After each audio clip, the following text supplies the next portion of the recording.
All right, Olivia, this is your show. This is your episode. You went out into the wide world.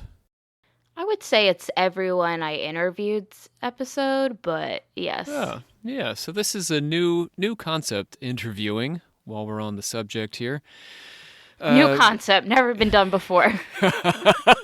I'm the not first. not on this podcast. I Yeah, know. boy, if only that were. Just think about all those interviews out there. So we are taking a different approach to interviewing. A lot of our friends in the podcast sphere like to just do a single interview for their episode or incorporate an interview into an episode, and that's great. And we honor and love them for that. But we've got a little bit different take on it. Olivia, how many people did you talk to for today's conversation about occult creativity and art and occultism? I talked to four people. Four people, yes. Four people. What were some of the challenges you found doing this undertaking?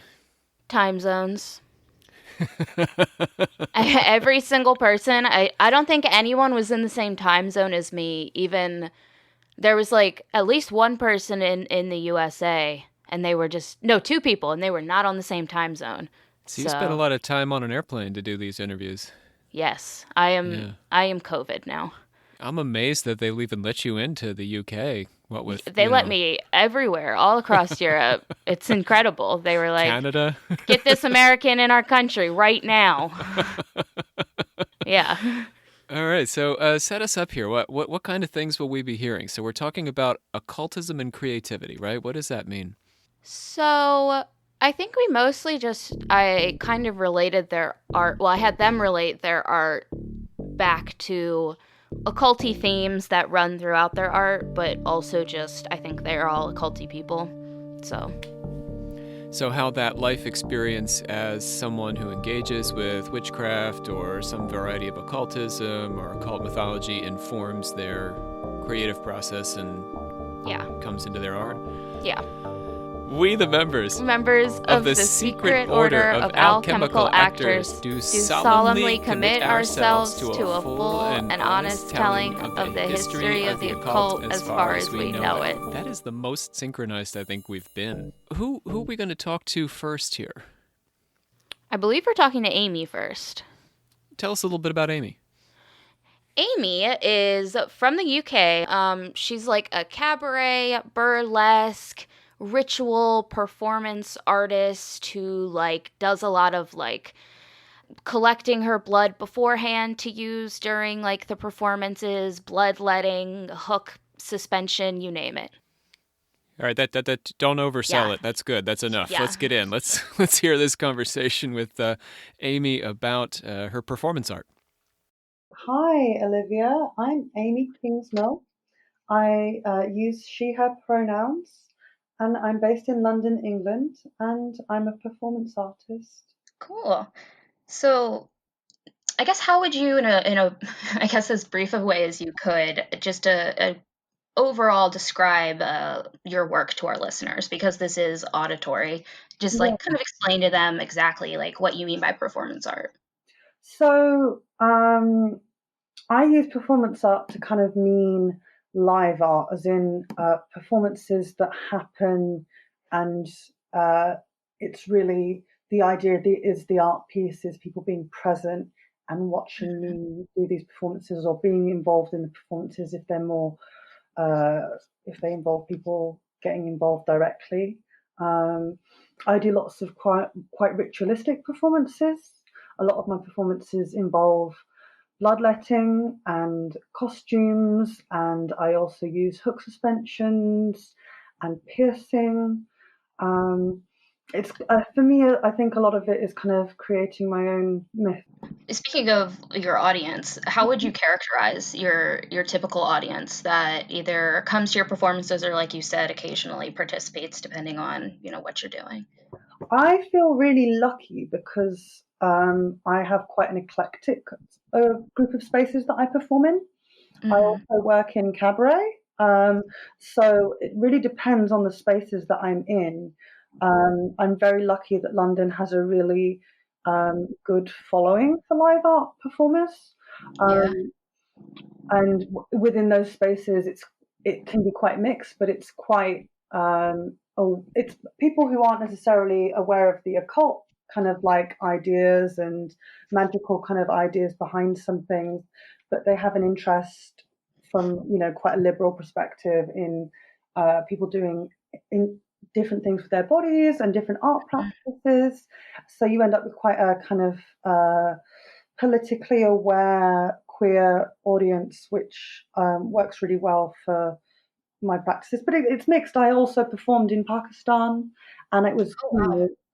I was at there was a in Karachi. They had the first Biennale of performance art there. Well, not of performance art, the first Biennale of art out there, and I was lucky enough to be Wow. invited to perform. And all these people in England are kind of saying, "Oh, are you going to be safe going to Pakistan? I don't know about that." And I was saying, no, it's going to be fine. And actually, I had like, people's like aunts come over and be like that, and I was bleeding on roses, and Yes. people's like aunts came over and said that was beautiful. Oh wow. So it's really nice when you take. I get kind of like uniquely surprised every time I bring it to a different sphere. Like I performed in Venice and Paris and LA and New York with the live art stuff, and every time it excites me to have people who don't know my work come and see it, and they don't. I think when you describe when one describes the sort of things I do, then it can be read as kind of extreme and aggressive and scary, but actually when I'm performing it, it's like some of the ideas people have around the occult and witchcraft. They go, oh, it's things that I don't know, that must be scary and shocking, and actually Mm. what we're doing is just alternative ways of engaging with our bodies or spirituality, and I think they can see that when they see it in person. I really like that the comparison that you just made there. Mhm. I think that is really fitting.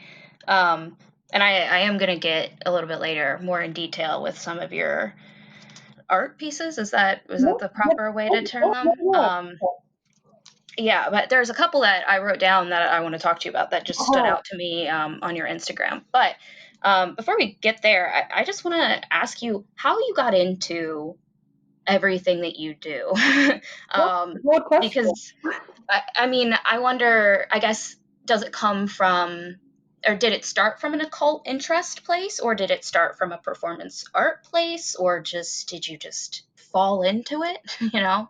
I think that's a really great question.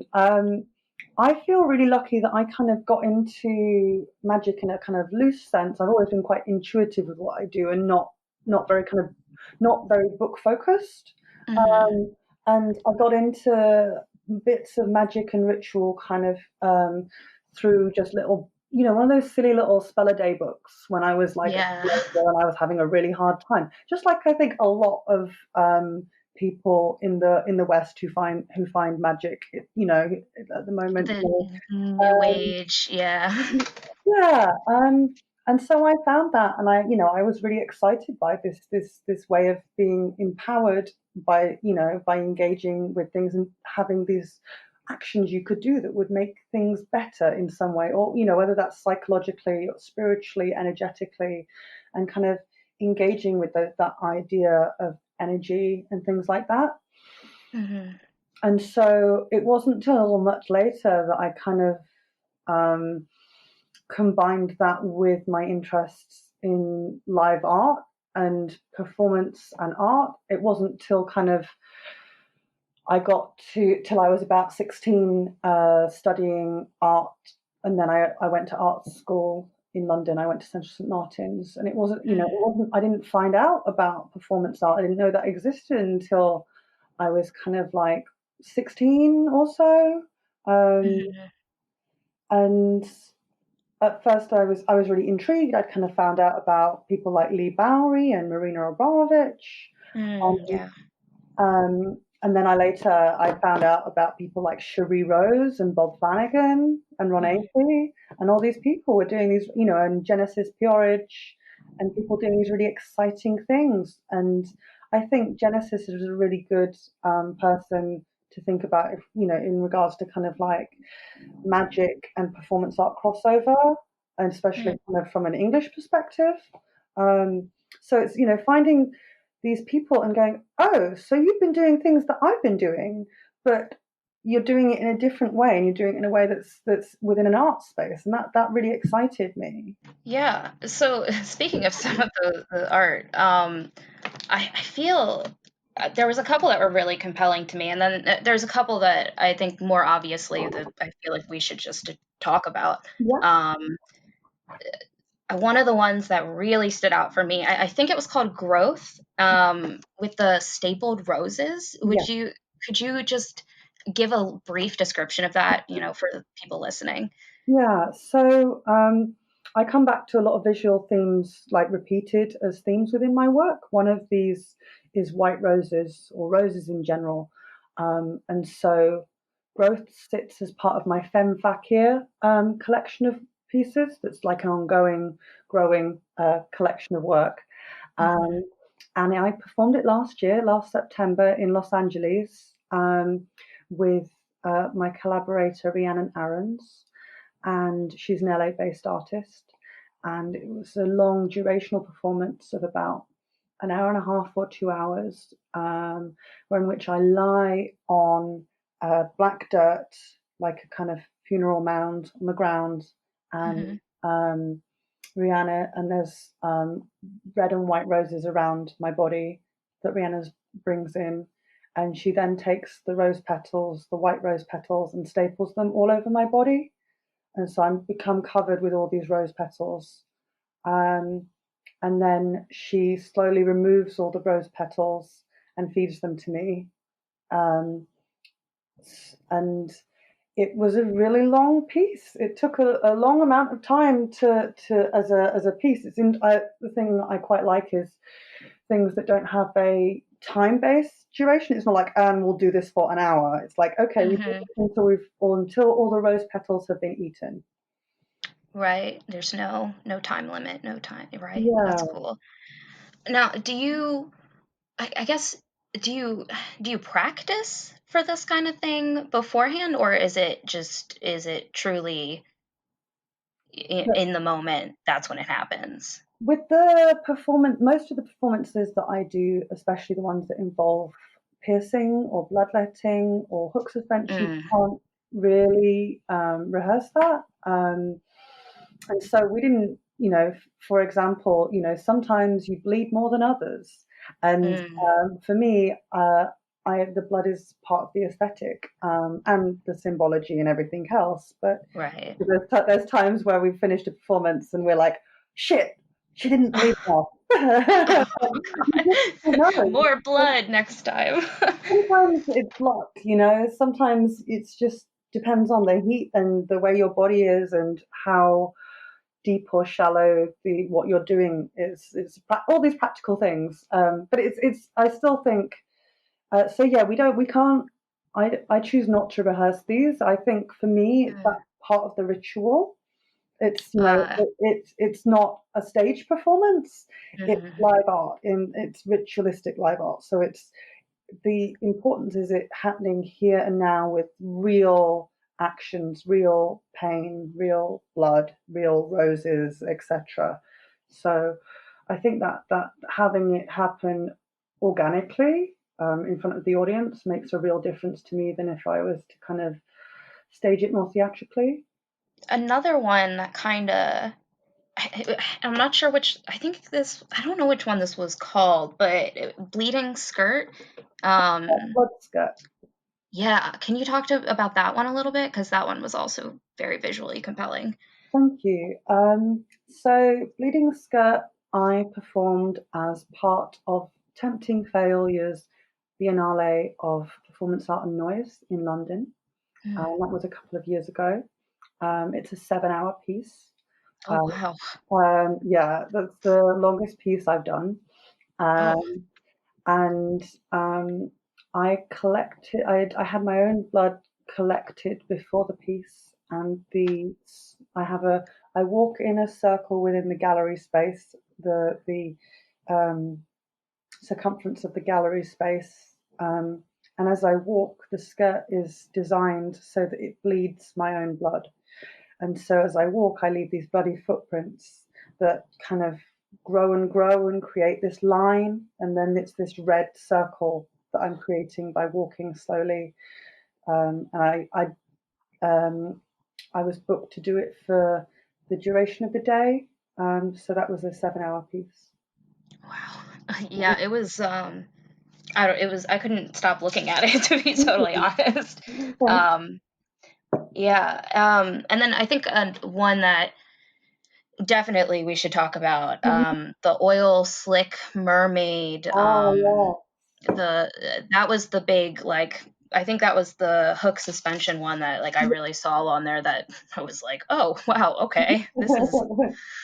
we should talk about this. Yeah, that's great.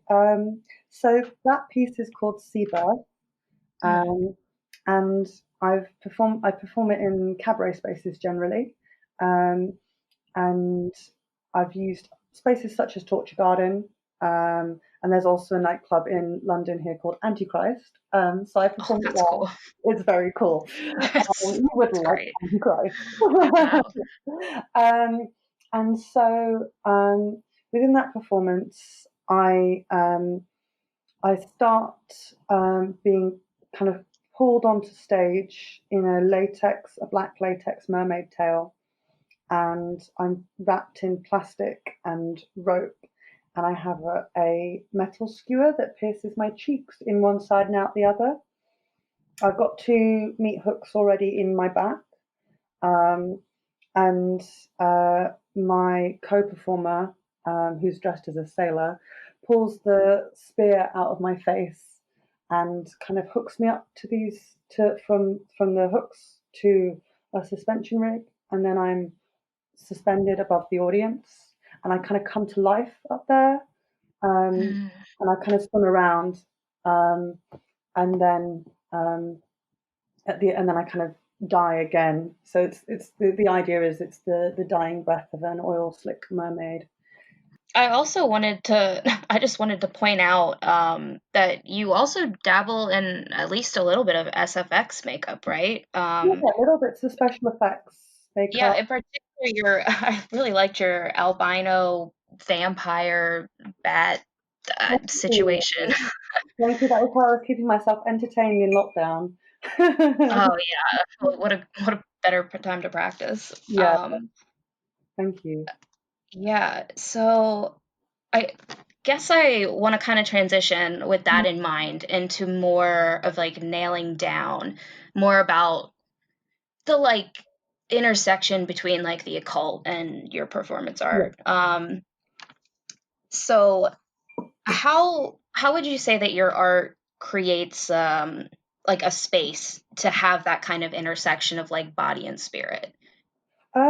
I think for me, a lot of the performance things that I get interested and excited about doing, a lot of it is just driven by an idea that excites me about something that I can do as an experience. A lot of it is chasing the ecstatic experience, and that Mm, comes from a lot of kind of historic rituals, and I think there's a lot of within different religious practices and occult practices, a kind of embracing pain and pushing the mm, body as a way of kind of like breaking through to other headspaces, and or doing performances or blood offerings as ritual practice, as a way of doing invocation, or as a way of kind of giving offerings to god, goddess energies, whatever kind of suits your own kind of practices and palette, really. mm-hmm.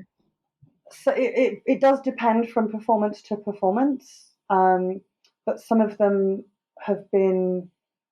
I also, I definitely, I feel like my work couldn't exist if the modern primitives movement hadn't existed, and so I feel like the new generation of that.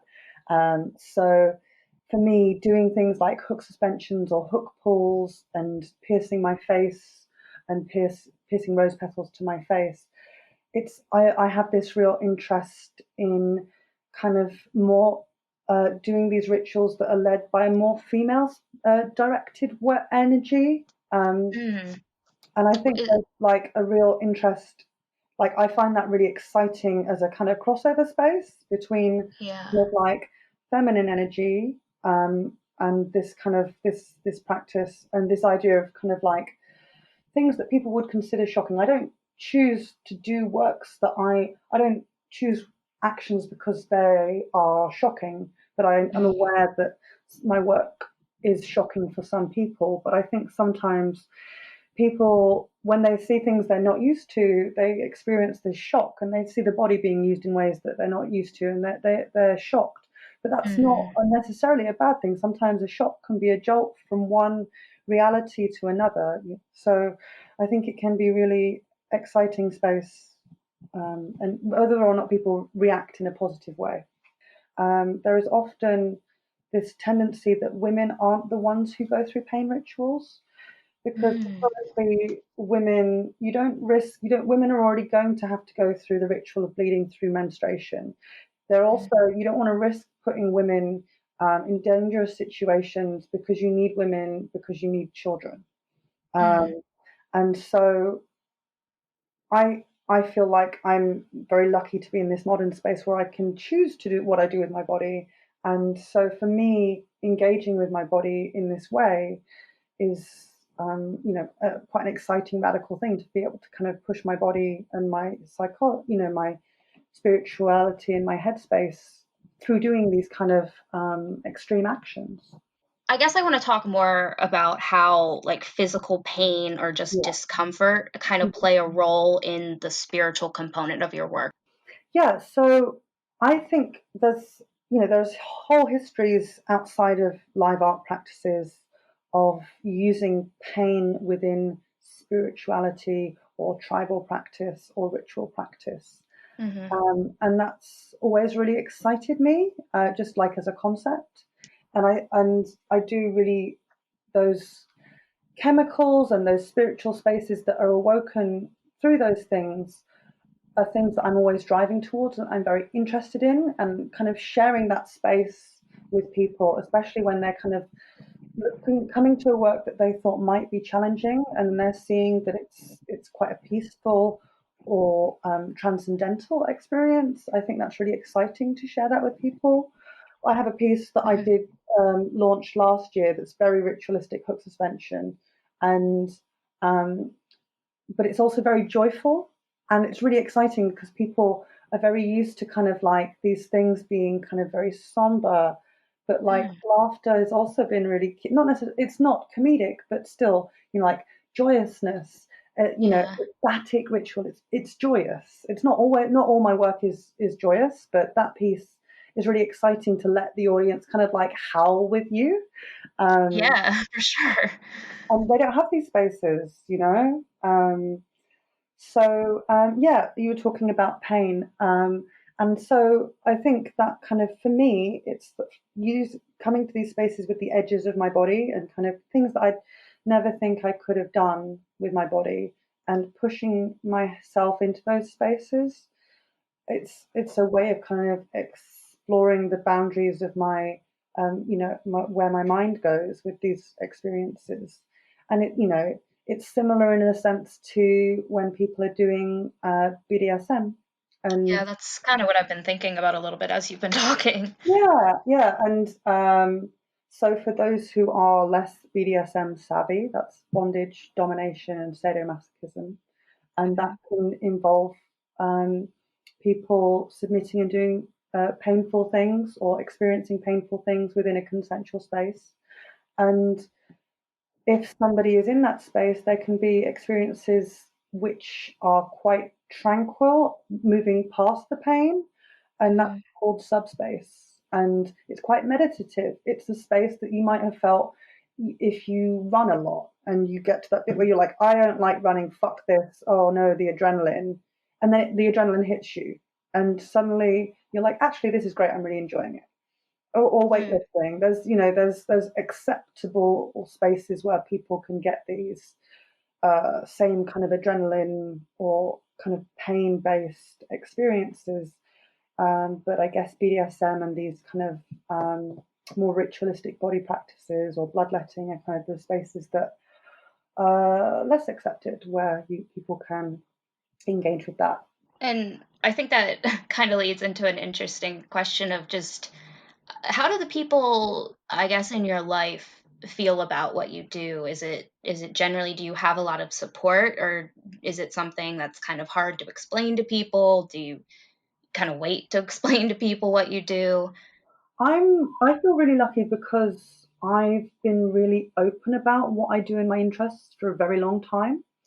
And I've also because my day job is cabaret and I used to run nightclubs, I'm in a space Oh, where I'm already dealing with kind of alternative people.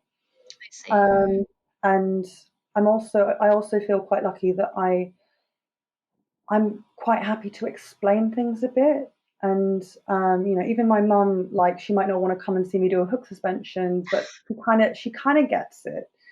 She's not from that kind of headspace.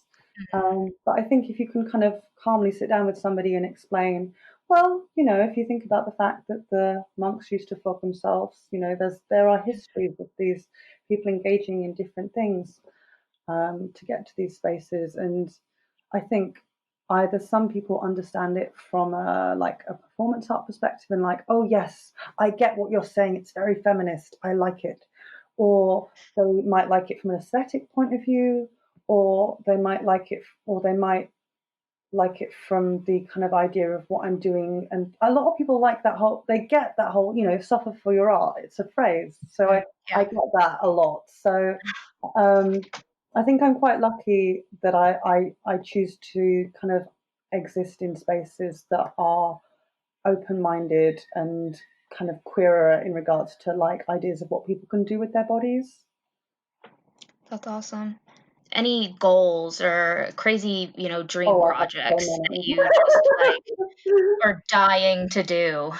I have so many. I have a whole art piece that I've been like sending around spaces, which is specifically about uh, the witchcraft trials, and it's a Oh, wow. whole kind of like memorial piece that I'm sure I will make happen one day.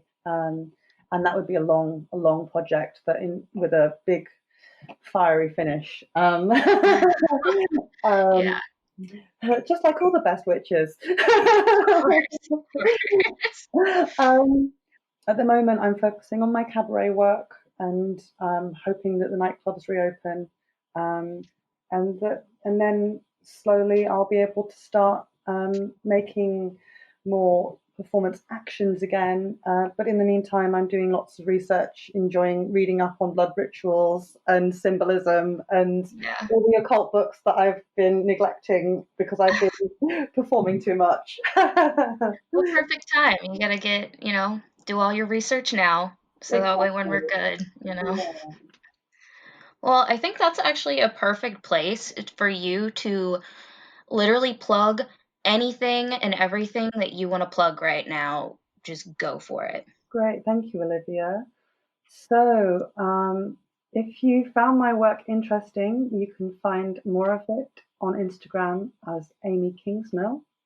You can also find me on Patreon and Facebook under the same thing, Amy Kingsmill.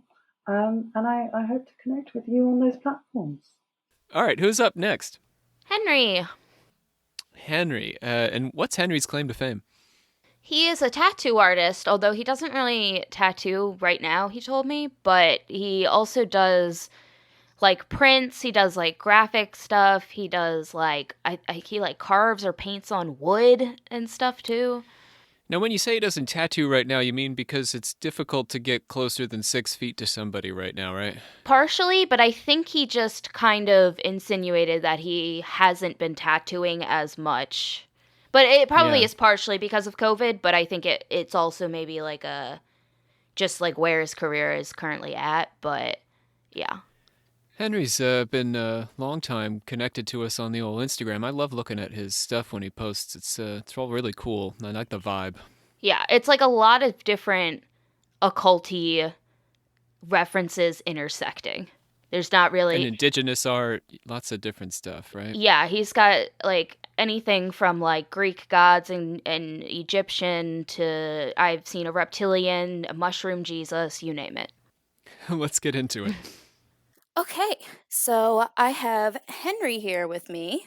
Hello, Henry. Hello, how you doing? I'm doing well. How are you? Pretty good. Good. So I guess really let's just start with telling the people who you are. Let's throw some pronouns out there just to be safe and where you're from. Henry Hablack. I live in Philadelphia. He. Cool. I love Philadelphia. I lived there Yeah. for a hot second. It's a cool place. Go ahead and describe your work to the listeners too, because unfortunately this is all on the digital airwaves. So, Oh yeah, no problem. I'm most well known for my tattoo work, even though I don't really tattoo that much anymore. But a lot of my stuff is just, all my themes and imagery is mostly to do with the occult and just like the history of it, and um, just everything like about it is pretty much drenched in my work.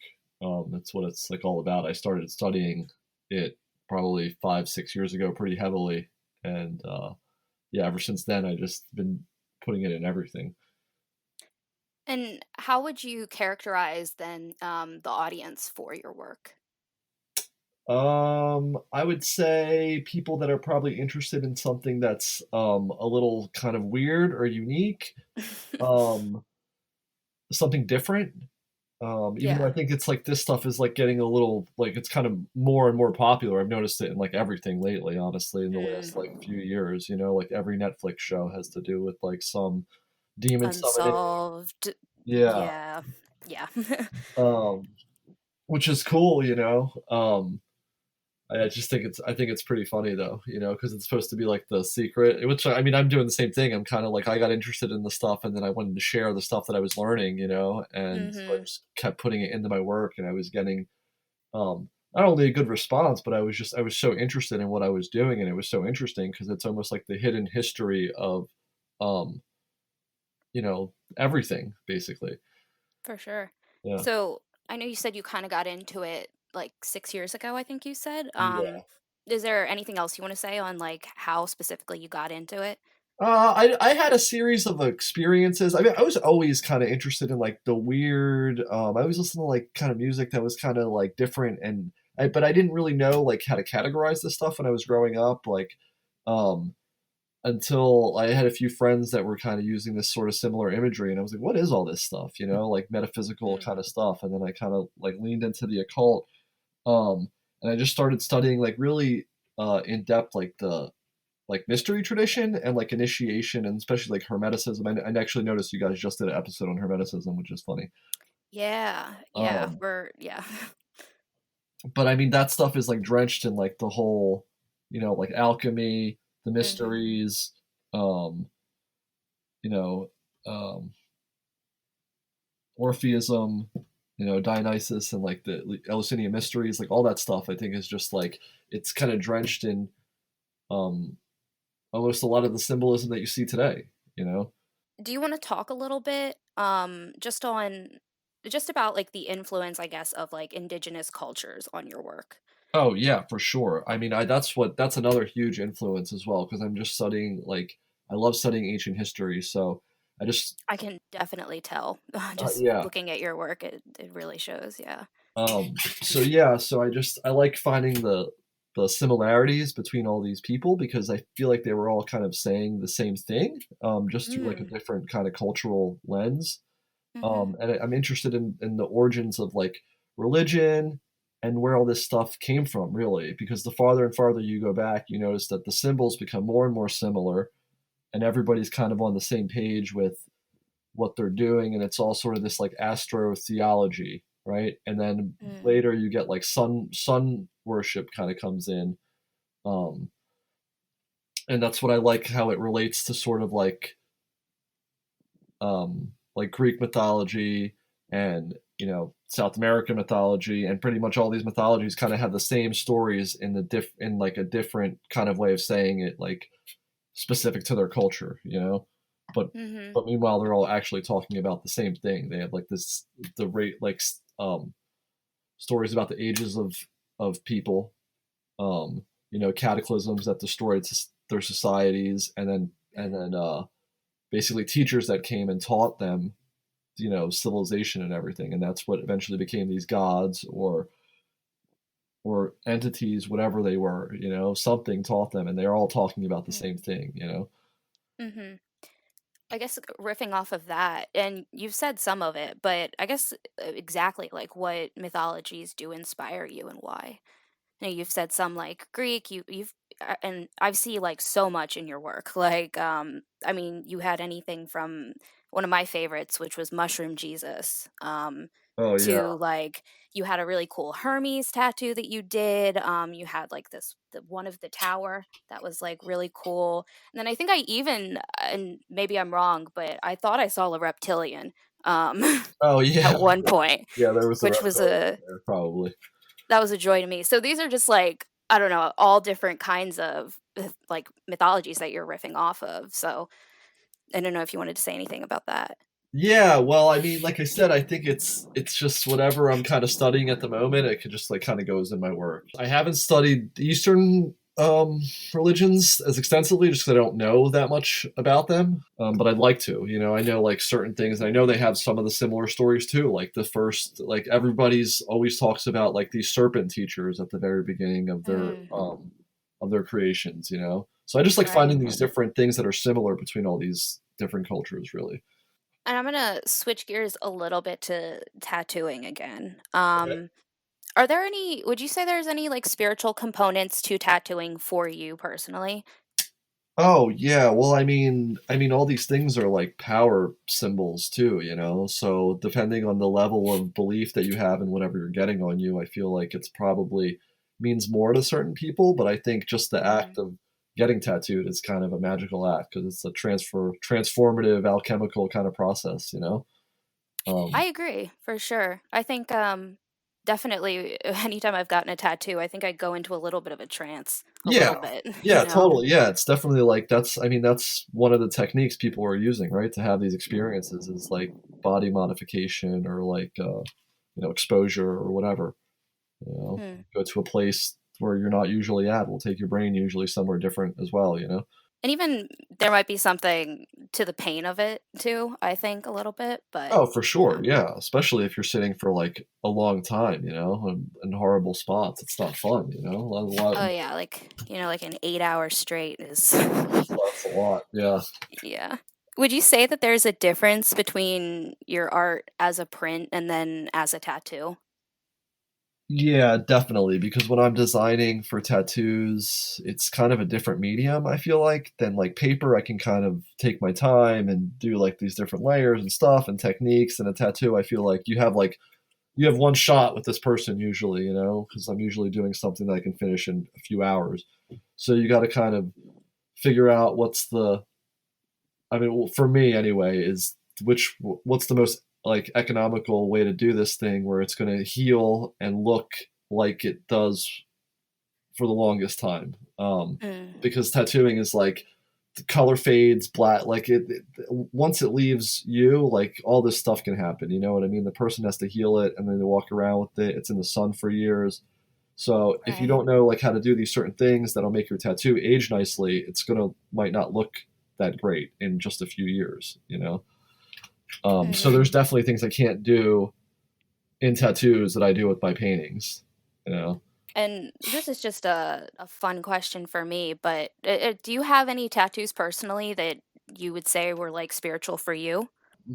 I mean, I feel like that's kind of like a almost like a personal grimoire of like my life. You know what I mean? Because it's like For sure. everything that certain. I look at something and I can remember where I was, who did it, Mm, how I kind of felt that day. You know what I mean? So it's kind of like yeah.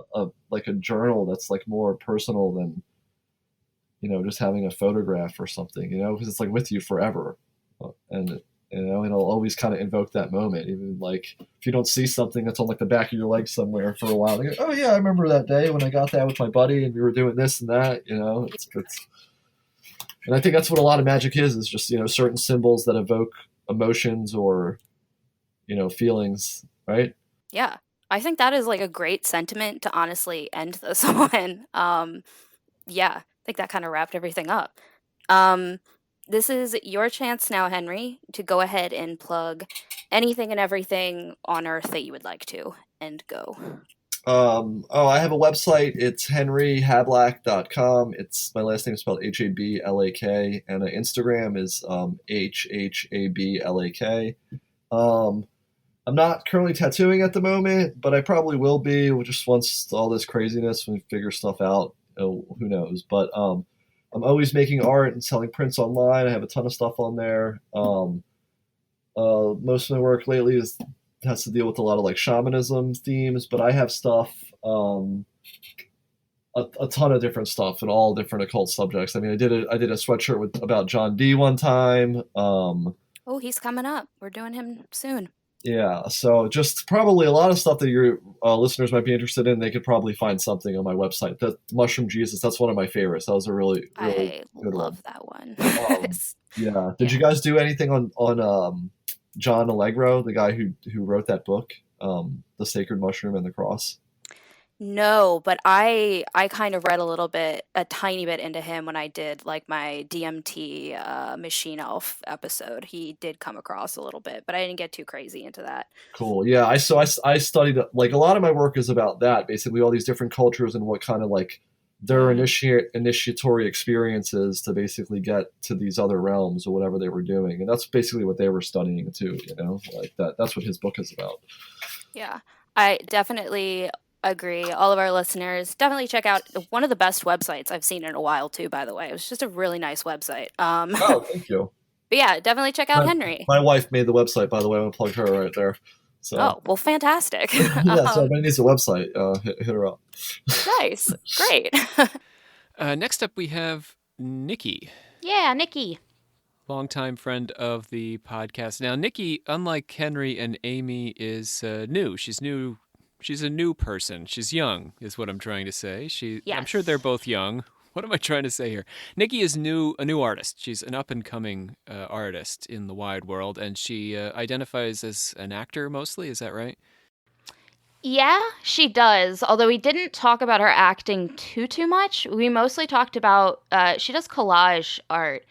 But we actually talked a lot about how she kind of does it mostly for her. She's not really at that point of like mass producing her art or anything like that.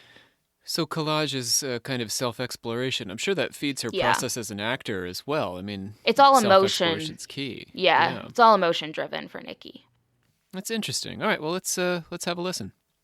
Yeah, my name's Nikki. I'm good with her. Doesn't really mean much to me. Gender doesn't mean much to me at all, but I'll go by her. That's good with me. Yeah, I'm from Manitoba, Canada. Yeah, I know Canada sounds like a really peaceful place, but the city I live in is actually dubbed the murder capital of Canada. Yeah, you were just telling me that your drug dealer problem, well, not your drug dealer problem, but, your neighbor drug dealer problem. Yeah, they're the worst drug dealers. They're so not discreet, and they're just always shouting. Like, always shouting. Wow. That gives you a little atmosphere about where Nikki's creating art. So go ahead and describe your work to the listeners, because we can't actually show them your art because this is over the digital sound waves. So go ahead and just describe what you do. So I had an issue with this at first because I was thinking work as in make money from something, but I don't make money from my art. Okay, I feel that. Yeah, so for me, it's more about, it's very personal.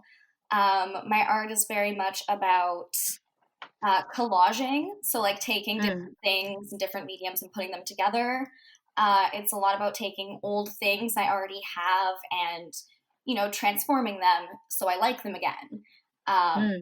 So I'll take apart old bracelets and necklaces and make new ones for myself. I'll melt old candles and make new ones for myself. I have a ridiculous amount of magazines and comic books that I destroyed. Yeah, I definitely picked up on a lot of I guess there was some 90s meets comics meets a little bit of horror even in some of your collage work. Yeah, and how they all happen is like, so I have a bunch of pre-cut out things.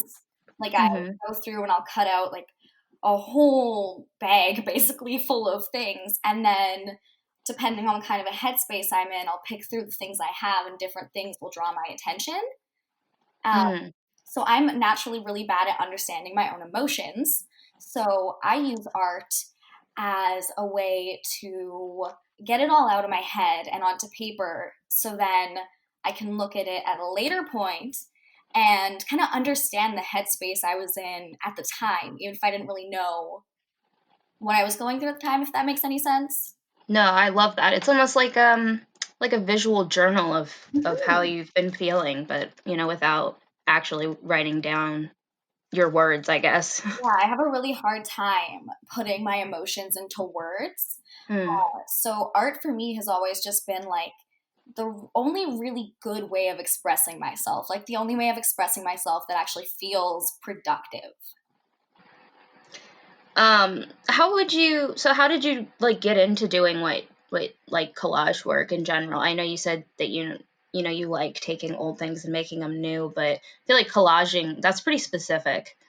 Yeah, for me it's the like destroying of the old and the making of the new from it. So I really like ripping apart magazines and cutting them apart, and that stemmed from when I was a kid. I've always had anxiety issues since I was really little, and a lot of different mental health issues. And so I used to rip up newspapers, just like, read them by hand. And so then someone gave me a bunch of old calendars and magazines. I was probably like 4. And I actually have the first ever collage I made from when I was like 4. It's just like 4 pictures taped to a different picture. Oh, wow. That's so neat, though, that you have that. Yeah, it's just always come really like naturally to me. Like you put scraps in front of me and I'm like, okay. Oh, no, I love that, though. That's really like taking kind of something that I guess was kind of inconvenient and making it's a theme in your art. It's a whole thing. That's really cool.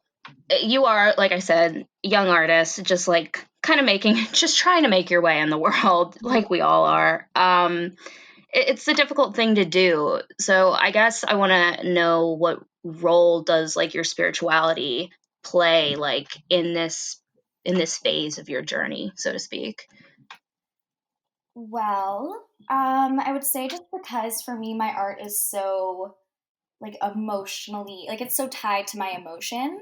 And so it really is like a spiritual practice for me. When I get really overwhelmed, I'm a very hands-on person. I have to be busy in order to distract my mind, like physically busy. So when I get really stressed out or really bummed out or really anxious, I just turn to art. And so it's like I can't meditate because I'm so hyperactive, but I can sit down for like 7 hours and pick through magazine clippings. I really identify that with that as someone that gets pretty manic. I have the same thing for sure. What does success mean to you? I think success to me would be being able to make things that are personal and still share them fearlessly, because like the art I put on my Instagram, that's a very tame, more artsy side of my art and less of the like emotional part of it. But when I do show the more emotional art to my friends, I always get really, really good responses from it. I just never think other people would want to see it because it's so personal to me.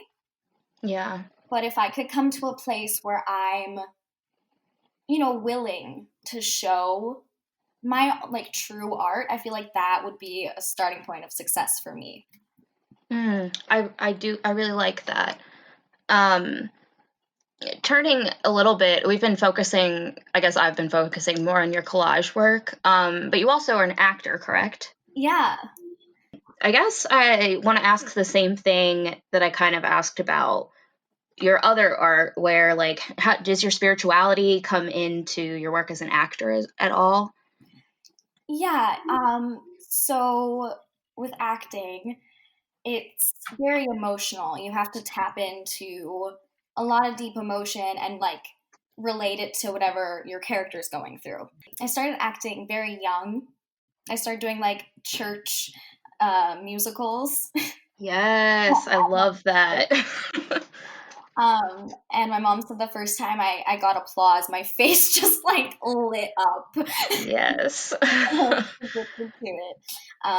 But no, I really like being able to step into someone else's shoes and find your own ways to relate to that character. And it's just, for me, acting is just the most involved way of telling a story. And I really, really love that. And I think that that can be a very spiritual thing for me, because again, anything that brings me more in touch with myself is very spiritual to me, because that's my biggest struggle. Yeah, I kind of wanted to know a little bit, do you want to speak more on like specifically like where your spirituality or your occultism like personally like lies? Yeah, that I think is really, it started really young for me also. So my dad passed away when I was 3. And then... Sorry about that. Yeah, that's okay. I mean, it's not okay, but like it happened. I get it, yeah. There's been a lot of death and a lot of loss in my life. And so my spirituality really stems from that, because I've really had to ask the tough questions and look for the deeper answers. So I tried out Christianity and very quickly realized that it was not made for women. Yeah. No, I totally, I get your point. Don't worry. Growing up, my brother, he's transgender, so he's female to male, so he's male now. So I grew up in a very like LGBT friendly home, and my brother at the time was a pagan and his girlfriend was a pagan, and really had all of this information at a really young age to pick from. I got my first tarot deck when I was 10, because I was trying to play with my brothers, and he was like, no, get your own. So he bought me my own. I still have it. Yeah, so I've just been way more into the mystic spiritual side of things and not so much the structured religion. But if I had to pick like a religion, I would say that I'm a witch, you know?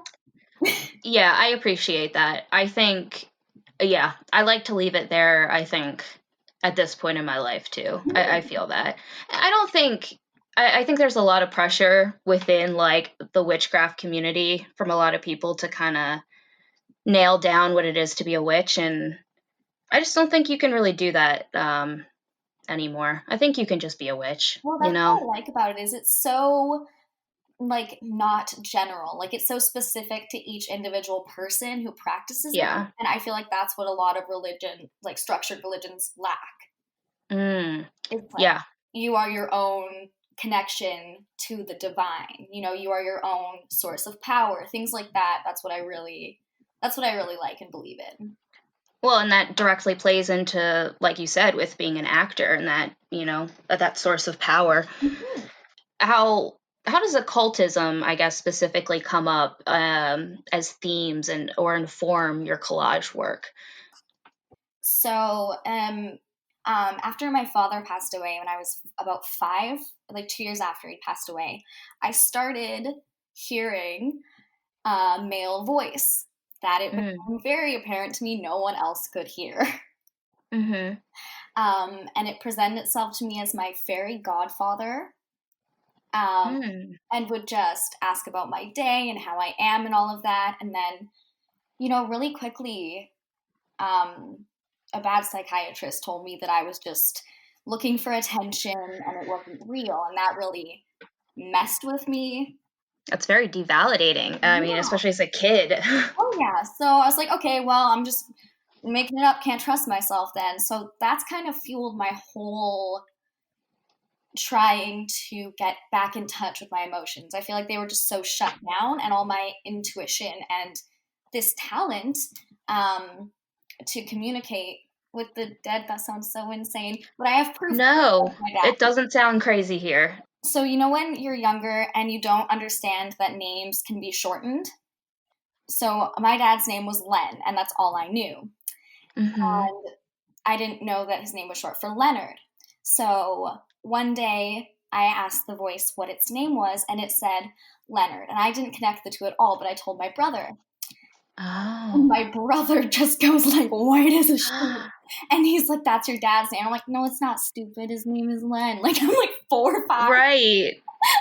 And oh my gosh. it ended up really scaring me at one point. And I said, like, you're scaring me. You have to stop. And the response I got was like, I'm sorry. I didn't mean to scare you. And then my brother would keep having dreams with my dad and them, and I wouldn't. So my brother in his dream was like, hey, why don't you visit Nikki? She really misses you. And he said, I don't want to scare her. Oh my gosh. Well, that's a little bit of a double-edged sword there. Yeah. Yeah. Oh, wow. That's a really roundabout way of saying that, like, all of my art is a way to get back to my intuition and my emotion and all that stuff I feel has been shut down throughout the years. Would you say that you go into a kind of trance then when you're like in the process of like ripping those magazines up and like doing concept of time? I like 3 hours later and like a pile of magazine clippings. Like I don't even have a garbage with me. I just onto my couch, cut stuff up. It's everywhere.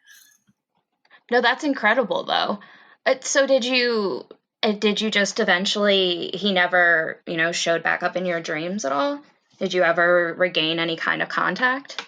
No. However, other people have heard a disembodied male voice yell my name. Like, I haven't heard it, but my roommate, we were in the car and we were about to get a flat tire. And I knew. I have very good intuition. And so I knew something was wrong. And so I, like, don't want to freak my roommate out, but I'm like, oh, bracing myself. And then my roommate goes, did you hear that?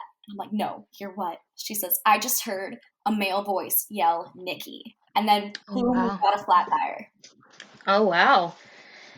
Wow, it seems like you have a little bit of a guardian at least, It's, yeah.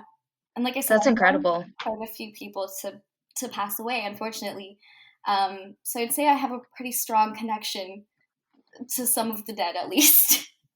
Yeah. I mean, for sure, I think that makes total sense. The more you experience that kind of thing, of course, especially from a young age, the closer I think you're just going to be naturally inclined towards it. Yeah. Yeah, it's just such a constant, reoccurring, thing. It's like, okay, well, I could tell myself this isn't real and make myself feel insane, or, accept the possibility that it's possible. I mean, my basic view of the world is I'm never going to know. Like, I'm never going to know the truth. I'm at peace with that. I don't need to. And it unfortunately brings up a lot of, I think in a lot of occult community, like circles, you don't want to bring up mental illness because it kind of devalidates, what could be the occult. So I don't know, but then also at the same time going to that, the older thinking therapist who just completely devalidates the kid who's, saying these kind of things. It's just very interesting to me. Yeah. This has been a very interesting conversation. I'm glad. And yeah, on that note, I do actually suffer from post-traumatic stress disorder. My previous partner, passed away about 3 years ago, I think now. I'm sorry. And so that kind of triggered PTSD in me. So then I started hearing and seeing things that weren't there, but it's different because I know they're not there. I 100% know what you mean. There's a different feeling between like, oh, I got a chill, and like there's a flashing light in the corner of my eye, but I know there's nothing there.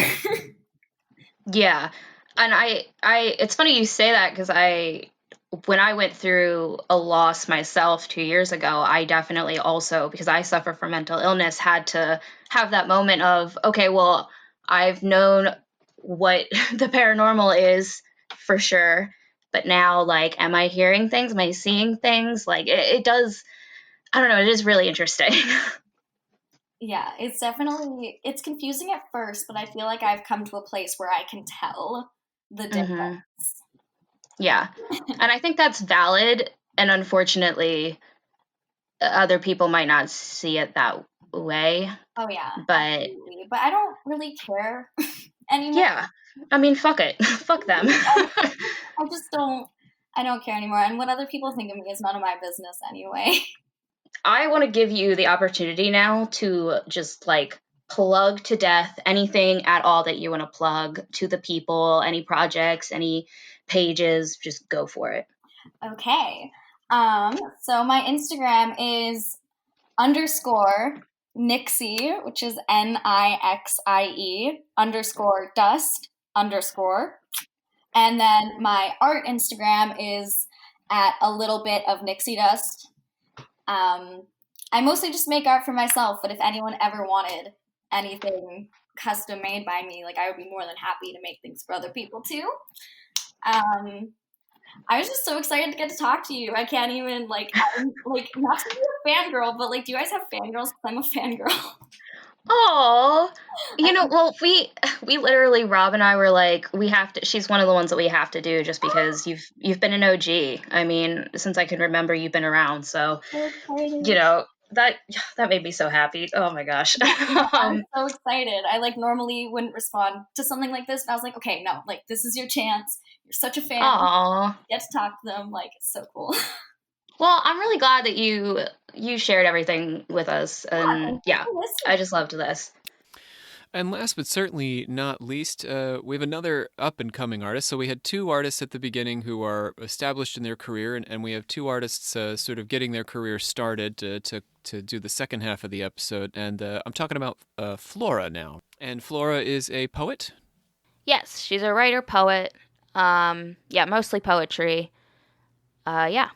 A lot of... Very cool. She does have some occulty themes, but a lot of it is she'll have dreams and write poems about that, just whatever she encounters. So, and she's from one of my favorite countries on earth. She's Scottish, right? Yeah, sure. Her heritage is actually really interesting because she's Mexican Scottish. So there's a lot of culture going.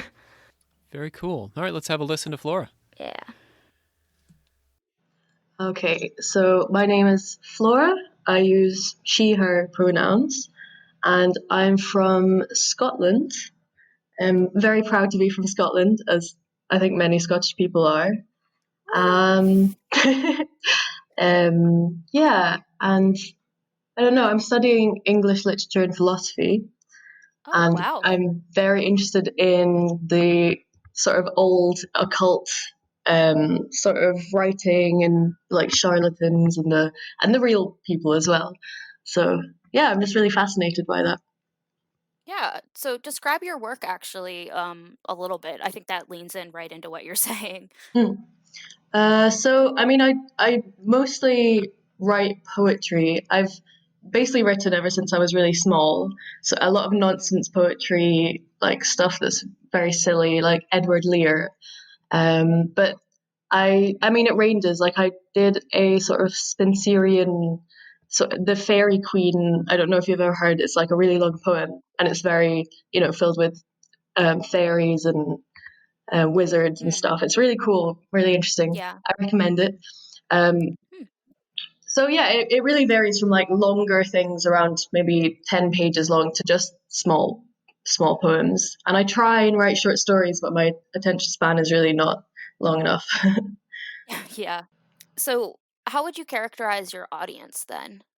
So, I post things on my blog online and I think my friends like it, but it's difficult to find an audience when you're just writing poetry. If I'm satisfied with a piece of work, then I mean, it'll go up on my blog, and it's not the most fancy stuff. And I also hate redrafting, but yeah, and it's writing, you get into that sort of state where I do quite a lot of what's it called?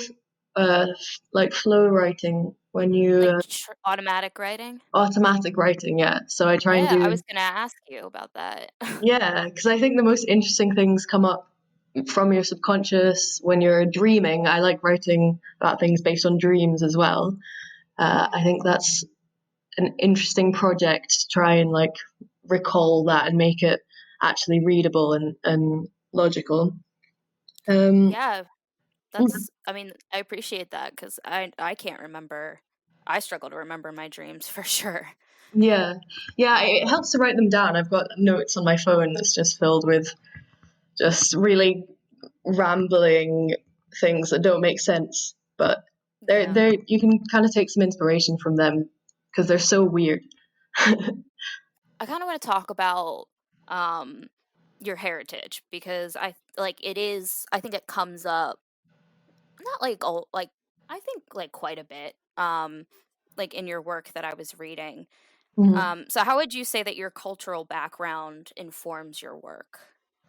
That's a really interesting question because my mum's Mexican, so I have like that whole side which I'm really really interested in, and then I have my whole Scottish side, and they both are such amazing cultures for like myths and sort of legends and tales, and the um the Mayans as well. Such an interesting culture, and they just their art and their beliefs. I think that really I'm so fascinated. I keep on I want to go back to Mexico and visit more pyramids because they're such amazing.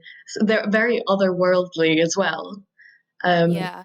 And I feel like you can get the same kind of feeling maybe in Scotland when you're climbing up a mountain. You get this amazing feeling from their strangeness as well.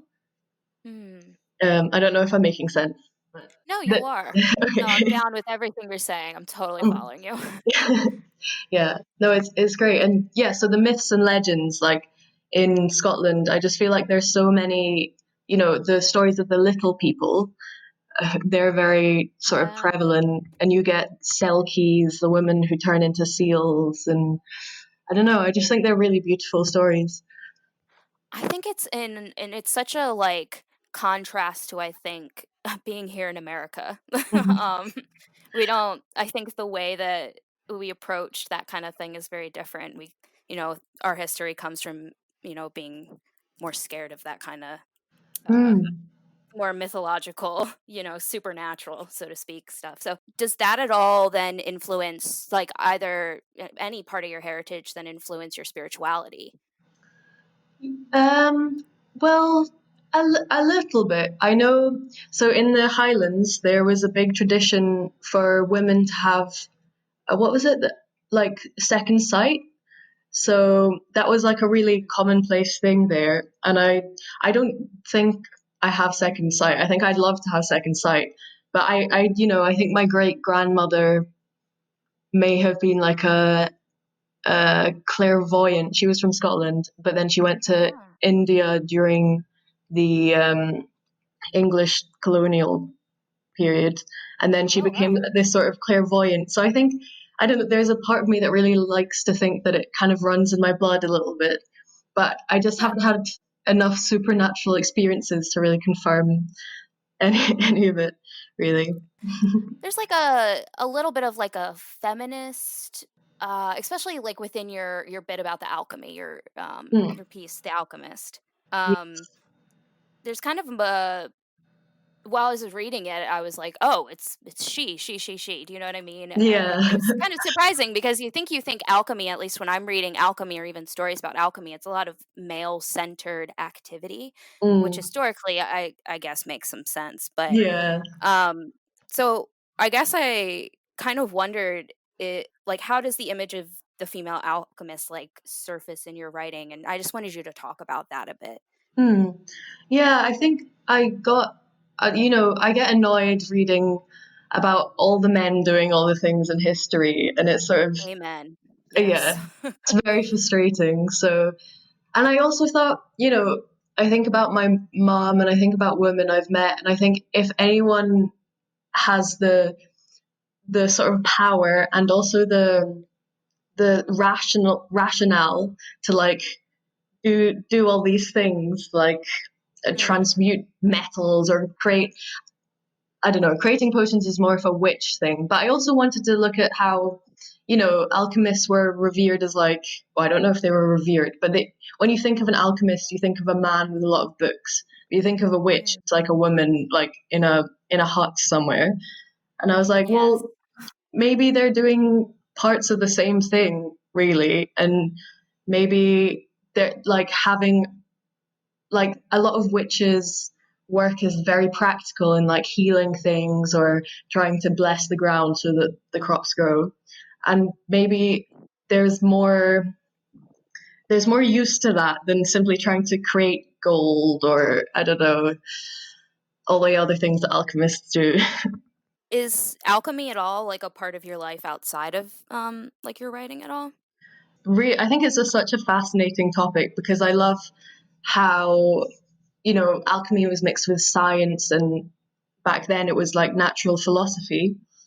And I think another part of The Alchemist is about how philosophy has become very, it's a lot of theorizing, and back then with alchemy it was like you were actually doing things, and now philosophy is just sort of writing things. And I don't know, I was trying to call back to a time when people put things into practice. Because your poetry, I found that it deals a lot, like it deals heavily like with the body and body parts interacting, and kind of sometimes in like uncomfortable ways, maybe sometimes even painful. Mm-hmm. So I guess I just wanted you to talk a little bit about like the role of the body in your poetry. That's a really good question. I think that the body is also, I know this is a really philosophy heavy, I'm sorry, but No, that's your thing, right? the body is really overlooked in Western philosophy, I think.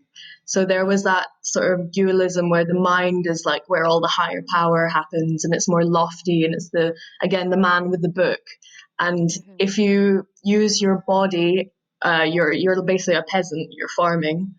So, and also, like, I just feel like women also are always seen to be in their bodies rather than men who, it's the absent-minded professor who doesn't trim his beard, as opposed to the woman, it's more okay for him to be sort of unkempt and like really absent-minded, but for the woman, it's like her body really represents who she is. So, yeah, for sure. Yeah, so I think the body is very important, is more important than it. The wellness culture right now is good, but I also think that a lot of mental things can be linked to physical things as well, and we tend to overlook that actually maybe getting a good night's sleep for like a little bit can maybe help you a little bit, or just taking a minute for, like, I don't know, to sit down and do the sort of meditation type things. I think they're really overlooked but they're coming. I think they're becoming more popular nowadays. But yeah, there's like a new agey movement. Yeah, exactly. But I think you can take something from that and actually take care of your body.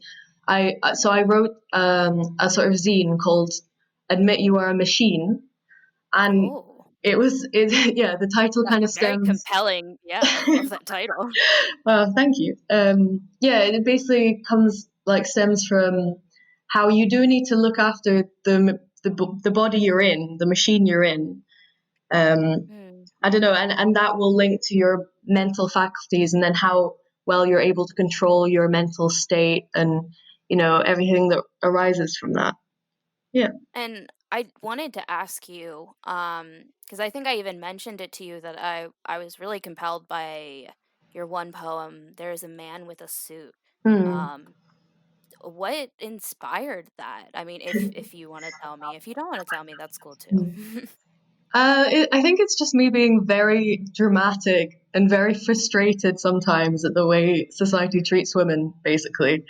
That's what, yeah, I think that does spur me on quite a lot. And it's just the way that, the patriarchy can like fill in, so can make it so impossible for you to breathe sometimes, almost, unless you're like alone. Is it? I don't know. It's No, I think a lot yeah. of people feel exactly what you're saying. Yeah, exactly. Yeah. Yeah, I mean, I think I just had a bad day probably, and I had to get it out there. Well, it worked. It worked for me at least. Well, You had another piece that you sent me, Canto 2, I believe it's called, right? Yes, so that's a short segment from a longer poem that I did called Bedwyr, which is like Bedwyr, which is I think it was like some ancient, or not ancient, it's some sort of Gallic word for like gravestones or something that I found suitably gothic, and it's just a long poem, longer than I normally do, and it's about sort of weird and magical things happening in a university that ends up in like a death. So I sent you a couple of stanzas from that because it's a very long poem. I think it's 20 verses long, so you don't need to read the whole thing out. Cool. I think that wraps this up pretty nicely, actually, Flora. I want to give you a chance at the end here to plug anything on Earth that you possibly might want to plug. Anything at all, go for it. This is very exciting. I write most of my poetry and anything I feel like on my WordPress blog, and it's just called Attack of the Paper Wizards. No spaces, and that's it. Really, that's all I really want to plug. Just my writing. Yeah, that works. Yeah. There is a man with a suit on top of me, the pressure crushing and choking and bending me down. The man has no ears and is nothing but lips. His voice is the loudest thing I've ever heard, and it deafens all around him. The man is clever, but I know I am too. We stay in this position, deciphering each other, second-guessing our moves in a game of invisible chess. His mouth talks constantly. His mouth, I say, and not him, because that mouth has nothing human in what it bellows. Nothing human. He sits on my back and tells me to get up. When I try and answer that he is too heavy, he talks over me. Nothing makes me angrier. Nothing more filled with unjust weakness. I slump down to my elbows. There is a gene in humans for cooperation. It is what tells us when someone else is not doing their fair share of the work. We had it then, but I don't know about now. I don't think it works across long distances. Another tactic, shake him off. Gradually, I gather all of my strength, all my rationality, which is a prize to me. I don't have to departmentalize myself, not to exist as a contradiction. I try and tell this to the man, as I thought it was insightful, but he doesn't listen. Why did I try? I imagine this struggle will take a while, so I'll leave it here with you. When the man falls, or jumps, or lets go, then maybe I will begin to slowly straighten out my stiff body. My back will begin to straighten, and I will feel free. All right. That'll do it then, won't it? Yeah, that was it. That's all of them. What would you say? Any closing comments on these conversations you've had, Olivia? What was the best part about doing this project? It was nice to be able to talk about art again, but that's a little bit of a selfish thing, I think. I enjoyed getting to just talk to people who are artists, because it's hard right now for all of us artists. I mean, for everyone, but, with COVID, it's hard for a lot of these people to be making money off of their art. So I think I just went on a tangent, but... No, I think that's good. Yeah. I mean, I think what people forget a little bit when they listen to us, or maybe they don't, maybe they're well aware of this, is that while, we are researchers, I'm a hardcore researcher, PhD, all that fun stuff, most of my life is in art. I spend a lot of time making theater with you and with the other alchemical actors in the wide world, and creating original projects and performing. Which is why we do the podcast in part, but it focuses so much on the history. Sometimes the creative aspect gets overshadowed. So I was really excited about this episode and getting an opportunity to talk not just about history, but talk about art with living, breathing people. I also just liked really talking to people who like us, to be totally honest. It was really nice to actually talk to people like Nikki, who have been subscribers since I can remember. Yeah.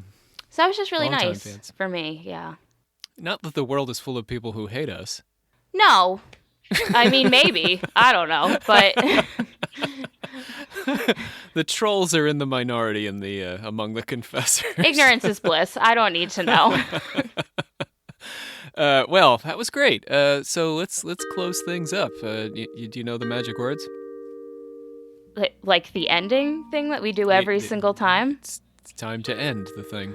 I hereby adjourn and declare closed this meeting of the Secret Order of Alchemical Actors till such a time as we get together and do it again. I almost said and interview it again, but that would have been a hot take. I want to encourage all of our listeners to hop on our website or visit us on Instagram to check out links to all of the artists who we talked with today. Yeah. Or Facebook. We're going to be doing it across our social medias. So if you want to, I know they all did their plugs, Olivia, at the end of the conversation, but if you want a handy way of just clicking and accessing their work, hop on to any of our Occult Confessions internet presence is. Yeah. So, here we go. This is it. We've got one more episode in alchemy. So that is going to be on Chinese alchemy. I have to get another China episode, and it's been a while since I've done something about China. Longtime listeners know I love talking about China. So we're going to make that trip back to China to do an exploration of that immortal sage on the mountaintop dispensing Taoist wisdom on the elixir of life. Well, damn. Right? Yeah. Okay, that's it. We will catch you next time here on Occult Confessions.